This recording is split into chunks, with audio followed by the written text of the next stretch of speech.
গ্রীষ্মের প্রচন্ড গরম, আকাশে কালো মেঘ জমেছে আর ব্যবসা গরমে প্রাণটা যায়।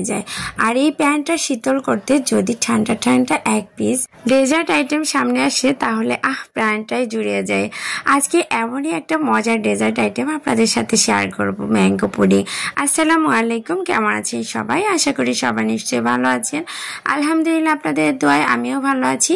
আর এই তো আপনাদের সাথে শেয়ার করতে চলে আসলাম ম্যাঙ্গো পুডিং রেসিপি। আর এই রেসিপিটা কিভাবে আমি খুব সহজে তৈরি করি সেটাই আপনাদের সাথে শেয়ার করব। আশা করি প্রত্যেকে আমার ভিডিওটা কন্টিনিউ করবেন। এখানে আমি দুইটা আমের দুই সাইডে যে অংশটুকু, এখান থেকে যতটুকু আম বের হয়েছে এই আমটুকু ব্লেন্ডারে ভালো করে পেস্ট করে নিয়েছি। আর ব্লেন্ডারে জারটা ধুয়ে সামান্য পরিমাণে পানি দিয়েছি আর 1 চামচ আগার আগার পাউডার দিয়ে খুব ভালো মতো মিক্স করে নিব। দেন এটাকে চুলায় বসিয়ে এখন এই আমের মিশ্রণটা আমি জাল করে নিব। যতক্ষণ না পর্যন্ত বলক আসছে ততক্ষণই এটাকে জাল করতে থাকবো। তো জাল করার পরে 4-5 মিনিট পরেই এরকম সুন্দর বলক চলে আসছে। আর এখন আমি একটা ট্রের মধ্যে এই ম্যাঙ্গো এটা জেলি তৈরি করছি। তো এই জেলিটাকে সেট করে নিব। এখন ঠান্ডা হতে রেখে দেব। 15-20 মিনিটের মধ্যেই জেলিটা একদম পারফেক্ট রেডি হয়ে যাবে। আর এদিকে আমি ম্যাঙ্গো পুডিংয়ের জন্য দুধটাকে রেডি করে নিচ্ছি।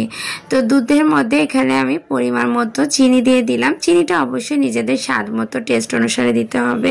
আর দিয়ে দিলাম আগার আগার পাউডার 1.5 চামচের মতো। এখন আমি দুধের সাথে আগার আগার পাউডারটাকে খুব ভালোভাবে মিক্স করে নিব আর অনবরত নেড়ে নেড়ে দুধটাকে জাল করে নিব। যতক্ষণ না পর্যন্ত 2-3 বার বলক আসছে ততক্ষণ আমি এটাকে এইভাবে নাড়তে থাকবো। অনবরত নাড়লে সর পড়বে না আর নিচের দিকেও লাগবে না। সর পড়লে দুধটা কিন্তু মসৃণ থাকবে না, মানে পুডিংটাও মসৃণ হবে না, তাহলে কিন্তু খেতেও ভালো লাগবে না। আর নিচের দিকে লেগে গেলে কিন্তু দুধের একটা অন্যরকম ফ্লেভার হবে, যেটা বাজে লাগবে। তো এর জন্য অনবরত নেড়ে চেড়ে এই দুধটাকে জাল করে নিতে হবে। আর এদিকে আমার যে ম্যাঙ্গো জেলিটা সেট হতে দিয়েছিলাম এটা কিন্তু একদম সুন্দর মতো সেট হয়ে গেছে। আমি এটাকে নিজের ইচ্ছে মতো কেটে টুকরো করে নিলাম। এখন জেলিটাকে আমি সাইড করে রেখে দিব। আর এই যে জাল করে রাখা দুধটা একটা বাটিতে নিয়ে নিব। যে বাটিতে আমি পুডিংটা বসাচ্ছি ওই বাটিতে ঢেলে নিলাম। আর এখন এই যে দুধের মধ্যে জেলিটাকে দিয়ে দিব। এই ম্যাঙ্গো জেলিটা সবটুকুই আমি দিয়ে দিয়েছি। এখানে যতটা পরিমাণ আমি রেডি করেছিলাম এর থেকে কম বেশি দিলে কোনো প্রবলেম হবে না। আমি এখানে যতটা জেলি রেডি করেছিলাম সবটুকুই দিয়ে দিলাম। আর জেলিগুলো দুধের মধ্যে দিতেই উপরে ভেসে আসছিল, মনে হচ্ছে পুরো জেলিটাই একদম পাটিটা ভরে গেছে। তো যাই হোক, এই 20 মিনিট পরে আমার পুডিংটা রেডি হয়ে গেছে। আর এখন আমি একটা প্লেটের মধ্যে ঢেলে এটাকে নিজের পছন্দ মতো কেটে সার্ভ করব। তো পুডিংটা কিন্তু আলহামদুলিল্লাহ অনেক বেশি মসৃণ হয়েছিল।